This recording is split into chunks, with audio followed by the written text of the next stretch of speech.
अस्सलाम वालेकुम स्टूडेंट्स, आज का प्रैक्टिकल हमारा स्लाइड वायर ब्रिज से रिलेटेड है। आज हम स्लाइड वायर ब्रिज को यूज करके फाइंड आउट करेंगे एक अननोन वायर की रेजिस्टेंस को और देखेंगे कि उसकी रेजिस्टेंस हम कैसे मेजर कर सकते हैं।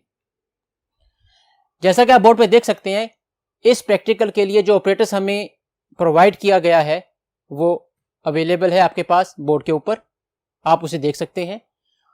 आप देख सकते हैं कि उसकी सर्किट डायग्राम कैसी है।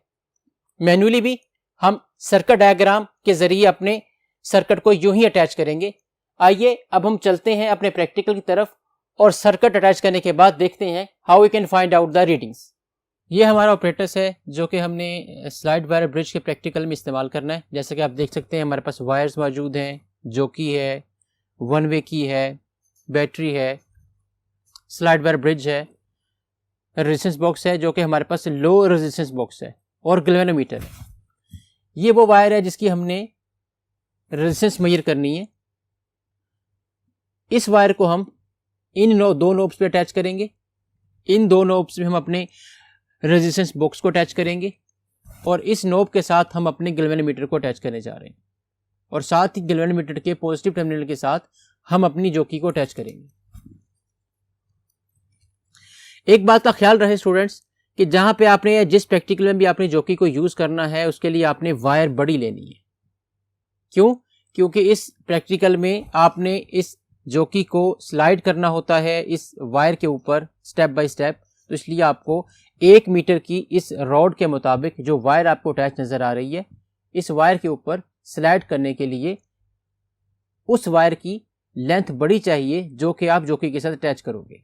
अब हम अपना सर्किट अटैच करते हैं और देखते हैं कि हम इसको कैसे परफॉर्म कर सकते हैं।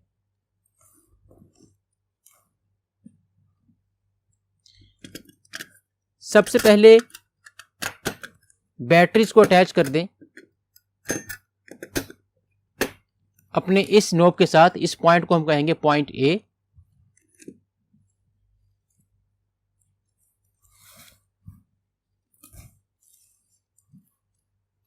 हमारे पास इस बैटरी में 3 नोब्स हैं जैसा कि आप देख सकते हैं, 1 2 3। अगर आप यही सेल बॉक्स यूज करते हैं एक सेल के लिए तो आपने ये 2 नोब्स यूज करनी है। लेकिन अगर आप ये सेल बॉक्स 2 बैटरीज के लिए यूज कर रहे हो तो आपने ये नोब्स यूज करनी है। ये आपका पॉजिटिव टर्मिनल होगा जैसा कि आपको नजर आ रहा है। उसी तरह यहाँ पे इन बैटरीज के लिए ये आपका नेगेटिव टर्मिनल होगा और आपने पॉजिटिव टर्मिनल अपना ए पॉइंट के साथ अटैच करना है।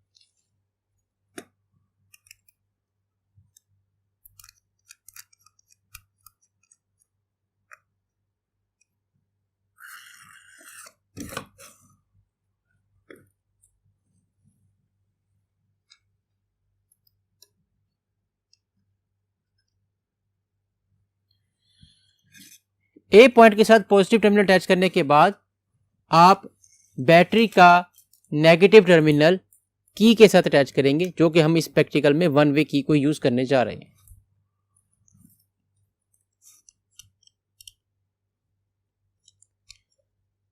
स्टूडेंट्स, एक बात का ख्याल रहे कि सर्किट लगाते वक्त आपने की पिन को निकाल देना है ताकि आपका सर्किट ओपन रहे और वायर्स में हीटिंग प्रोड्यूस होने की वजह से रेजिस्टेंस ऐड ना हो।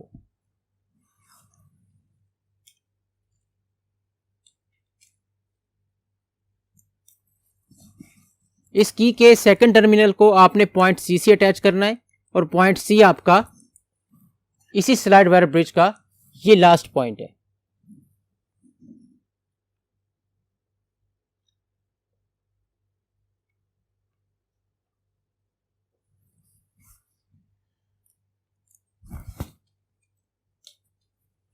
ये वो वायर है जिसकी आपने रेजिस्टेंस मेजर करनी है और इस वायर को हम इन 2 नोब्स पे अटैच करेंगे।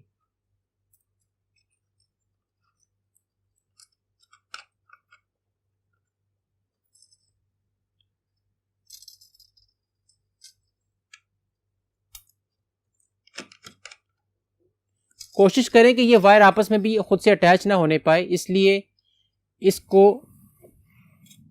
इस मकसद से रोकने के लिए आप कोई भी इंसुलेटिंग चीज़ यूज़ कर सकते हैं, जैसा कि मैंने यहाँ पे रबर पैड इस्तेमाल किया है। अब हम इस वायर के साथ अपनी जॉकी को अटैच करेंगे।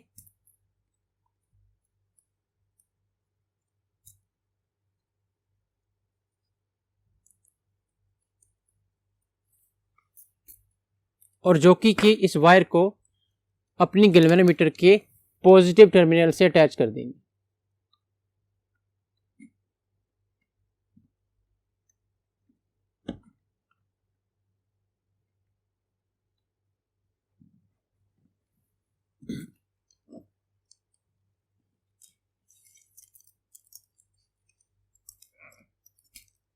जैसा कि मैंने आपको बताया था कि हम अपने इन दो टर्मिनल्स के साथ रेजिस्टेंस बॉक्स को अटैच करेंगे।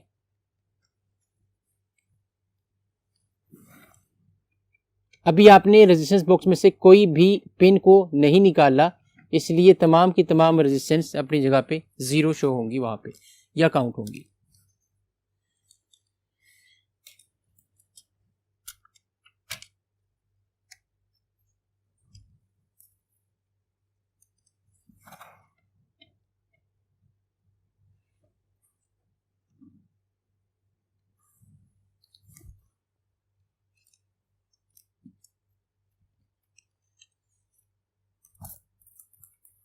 लास्ट वायर आपने इस नोब के साथ अटैच करनी है और इसका दूसरा पॉइंट आपने गैल्वेनोमीटर के नेगेटिव टर्मिनल के साथ अटैच कर देना।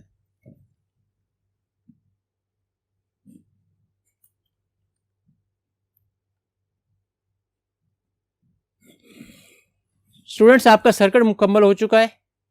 सबसे पहला काम सर्किट लगाने के बाद आपने क्या करना है, आपने ये देखना है कि क्या आपका कोई भी पॉइंट जो आपने सर्किट पे अटैच किया हुआ है वो लूज तो नहीं है। उसका नुकसान ये होगा कि अगर आपका कोई भी पॉइंट लूज रह गया, आपकी रीडिंग कभी भी ठीक नहीं आ सकती, ना ही आपका सर्किट कंप्लीट होगा, ना ही आपकी रीडिंग ठीक होगी। तो इसलिए एक बार तसल्ली करने के लिए तमाम के तमाम पॉइंट्स को प्रॉपरली चेक कर लें कि क्या कोई पॉइंट लूज तो नहीं रह गया, या कोई वायर या वायर की इंसुलेशन किसी पॉइंट के नीचे तो नहीं है। अगर इंसुलेशन पॉइंट के नीचे होगी तो वो भी एज अ रेजिस्टेंस है और वो वायर सर्किट में अटैच कंसीडर नहीं की जाएगी। सब पॉइंट्स लगाने के बाद now we are ready to take our reading. Table में रीडिंग लेने से पहले सबसे पहले हमने ये चेक करना है कि हमारा सर्किट प्रॉपरली वर्किंग कर रहा है कि नहीं कर रहा। उसके लिए हम ये करेंगे कि अपनी की इस पिन को अटैच करेंगे, जिससे हमारा ये पूरा सर्किट क्लोज हो चुका है। और अब हम अपनी जॉकी को पहली एक बार पॉइंट ए पे, फिर दूसरी बार पॉइंट बी पे टच करके देखेंगे और देखेंगे कि हमारे गैल्वेनोमीटर की जो निडल है उसकी डिफ्लेक्शन ऑपोजिट है या नहीं।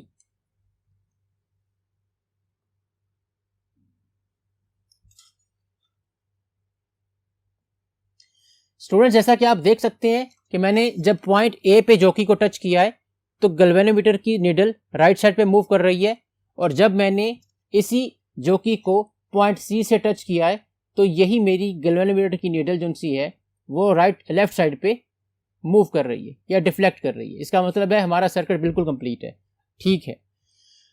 अगर आपका सर्किट ठीक नहीं होगा या आपने सर्किट गलत अटैच किया होगा तो उसका नुकसान ये होगा या उसकी निशानी ये होगी कि अगर आप पॉइंट ए और पॉइंट सी के ऊपर जॉकी को टच करेंगे तो डिफ्लेक्शन 2 वे शो नहीं होगी, 1 वे शो होगी। जैसा कि हमारा सर्किट बिल्कुल ठीक है, हमने चेक कर लिया है। Now we are ready to take our readings. Reading लेने के लिए हम क्या करने जा रहे हैं, हम अपने रेजिस्टेंस बॉक्स में से 2 ओम की रेजिस्टेंस को रिमूव करेंगे। इसका मतलब यह है कि अब हमने अपने सर्किट में 2 ओम की रेजिस्टेंस को ऐड कर लिया है, और अब हम इस जॉकी की मदद से स्टेप बाय स्टेप वो पॉइंट फाइंड आउट करेंगे जहां पे डिफ्लेक्शन गैल्वेनोमीटर की 0 शो हो रही है।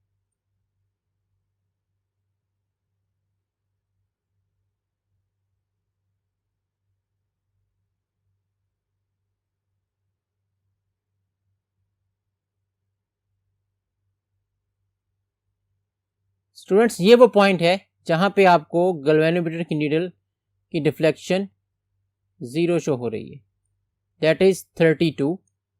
सो 2 ओम की रेजिस्टेंस निकालने के बाद हमारे पास जो रीडिंग आई है वो L1 है और वो हमारे पास 32 है। फौरी तौर पे ये इस पिन को निकाल दें ताकि नेक्स्ट रीडिंग लेने से पहले तक आपकी इस सर्किट में हीट प्रोड्यूस होने की वजह से रीडिंग चेंज ना हो जाए। अब इस वक्त हमारे पास L1 की वैल्यू 32 सेंटीमीटर है। L2 निकालने के लिए हम 100 में से 32 को सब्ट्रैक्ट करेंगे, जो हमारे पास आंसर आएगा वो हमारी वैल्यू L2 की होगी और उसके मुताबिक हम अपनी फाइनल अननोन रेजिस्टेंस निकाल सकते हैं अकॉर्डिंग टू योर टेबल। जैसा कि आप टेबल में देख सकते हैं, वहाँ पे हमारे पास x is equals to value निकाली गई है फार्मूला यूज करके। Now it was our first reading.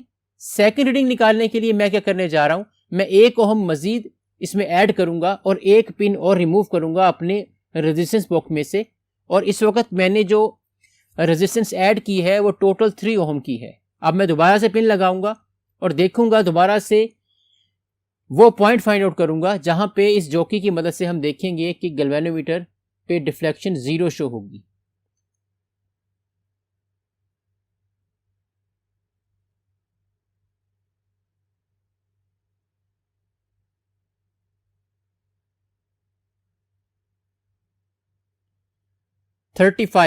Students 35 centimetre हमारी वो पोजीशन है जहां पे हमारे पास डिफ्लेक्शन 0 शो हो रही है गैल्वेनोमीटर की, जब हमने 3 ओम की रेजिस्टेंस को ऐड किया है। थर्ड रीडिंग लेने के लिए हम ऐड करेंगे 4 ओम की रेजिस्टेंस को और मैं यहां से 2 ओम की पिन और निकालता हूं और इसको वापस 1 ओम में पुट करूंगा ताकि मेरे पास टोटल रेजिस्टेंस जो रिमूव्ड है वो 4 ओम रहे।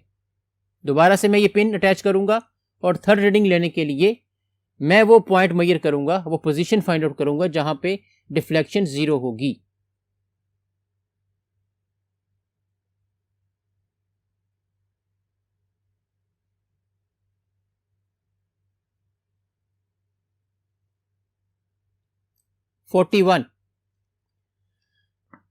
थर्ड रीडिंग में स्टूडेंट्स आपने देखा कि हमने 4 ओम की रेजिस्टेंस को रिमूव किया या ऐड किया अपने सर्किट में और हमारे पास जो नॉन डिफ्लेक्शन या अनडिफ्लेक्टेड पॉइंट है वो 41 सेंटीमीटर पे आया है। फोर्थ रीडिंग के लिए हम क्या करेंगे कि 5 ओम की रेजिस्टेंस को रिमूव कर सकते हैं। हमारे पास हम ये 1 पिन और निकाल दें तो टोटल हमारे पास 5 ओम की रेजिस्टेंस ऐड हो जाएगी सर्किट में। दोबारा से हम पिन लगाएंगे और मेजर करेंगे अपना डिफ्लेक्शन पॉइंट जहां पे गैल्वेनोमीटर की नीडल मुझे 0 शो करेगी।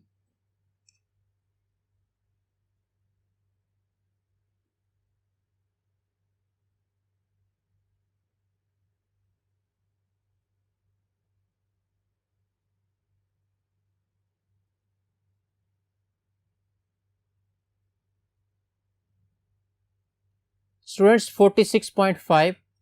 46.5 इज द पॉइंट जहां पे मुझे डिफ्लेक्शन 0 शो हो रही है, जबकि मैंने अपने इस सर्किट में 5 ओम की रेजिस्टेंस को ऐड किया हुआ है। मजीद रीडिंग लेने के लिए आप ये कर सकते हैं कि 6 ओम की रेजिस्टेंस पे हम एक बार और चेक कर लेते हैं। इस वक्त 5 ओम की रेजिस्टेंस मुझे रिमूव्ड है। मैं यहाँ पे 2 ओम की रेजिस्टेंस में वापस पिन अटैच करूंगा और 5 ओम की रेजिस्टेंस को रिमूव कर दूंगा। इस वक्त मेरे सर्किट में टोटल एडेड रेजिस्टेंस 6 ओम है। अब हम इस 6 ओम की रेजिस्टेंस पे रीडिंग लेंगे और चेक करेंगे कि किस पॉइंट पे हमारे पास गैल्वेनोमीटर का डिफ्लेक्शन 0 शो हो रहा है।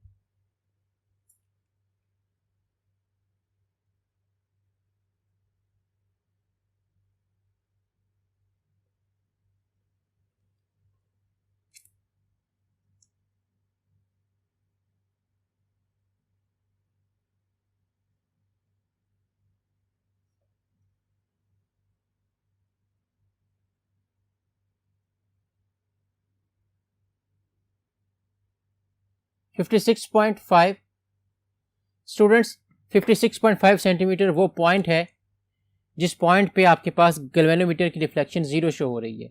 अब हम अपनी पांचों रीडिंग्स में L1 निकाल चुके हैं, जिसको हम यूटिलाइज कर सकते हैं अपनी नेक्स्ट कॉलम में to find out the value of L2। और वहां से L2 की वैल्यू निकालने के बाद हम इन दोनों की मदद से अपनी लास्ट कॉलम में अननोन रेजिस्टेंस की वैल्यू निकाल सकते हैं। और गलती का इस्तेमाल कम से कम हो उसके लिए हम ये करेंगे कि अपनी पांचों रीडिंग की वैल्यूज़ को ऐड अप करके उनको 5 पे डिवाइड करेंगे ताकि हमारे पास मीन वैल्यू आ जाए कि हमारे पास इस वायर की अननोन रेजिस्टेंस जो थी उसकी अब मीन वैल्यू क्या आई है हमारे पास। जैसा कि आपने देखा स्टूडेंट्स, हमने स्लाइड वायर ब्रिज के ऑपरेटर्स को यूज करके स्पेसिफिक वायर को यूज करके उसकी अननोन रेजिस्टेंस फाइंड आउट की है। आइए अब हम चलते हैं और देखते हैं कि हम by using the formula of resistance and the resistivity how to find out the specific resistance of this wire.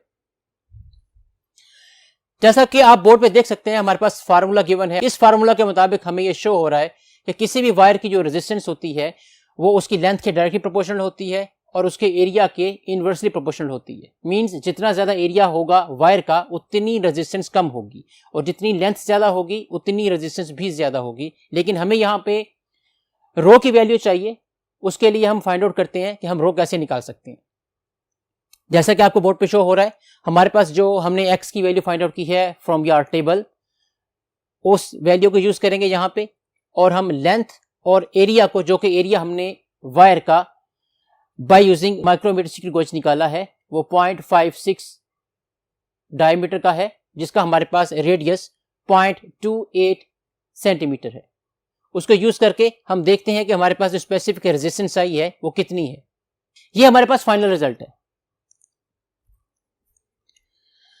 Students, आज हमने देखा कि हमने स्लाइड वायर ब्रिज को यूज करके किसी अननोन वायर की रेजिस्टेंस को मेजर किया और उस रेजिस्टेंस को यूज करके फिर हमने उस रेजिस्टेंस की स्पेसिफिक रेजिस्टेंस को फाइंड आउट किया।